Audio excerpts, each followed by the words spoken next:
I am ready. Serbisyong totoo ng GMA News. Good morning mga kapuso. May pag-uulan ngayon sa buong Luzon at ayon sa Pag-asa, epekto ito ng isang tail end cold front.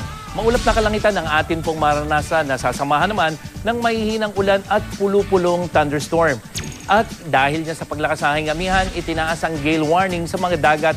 Sakop naman ng seaboards ng Northern Luzon. Mula po yan sa Pangasinan hanggang dito sa May Isabela. Kaya po sinasabihan yung mga maliliit sa sakyang pandagat na huwag munang pumalaot dahil po sa matataas na alon.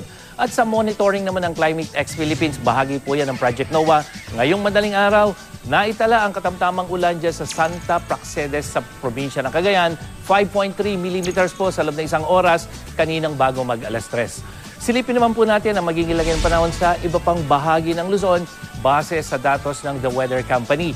Mas maganda ang lagay ng panahon dito sa ibang bahagi ng Mimaropa kasama na ang Bicol Region.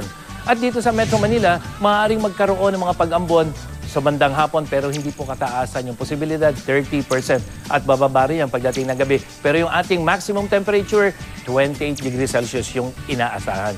At sa Visayas, bahagya hanggang sa magiging madalas naman na maulap ang magiging kalangitan doon. At sa Mindanao, ang rehiyon ng Caraga, ang posibleng magkaroon ng tsansa ng ulan pero medyo maulap ang kalangitan dito po sa ibang bahagi, lalo na dyan sa may ARMM.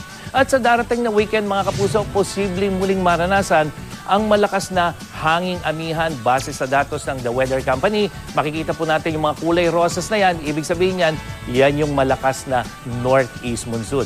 At sa ating weather outlook, maaaring bumaba sa 10 degrees Celsius ang temperatura dyan sa may Bontoc Mountain Province, 13 degrees naman sa Baguio City, sa Tuguegarao City, 16 degrees Celsius at 18 degrees sa Tagaytay. At dito sa Metro Manila, posibleng bumaba sa 19 degrees Celsius.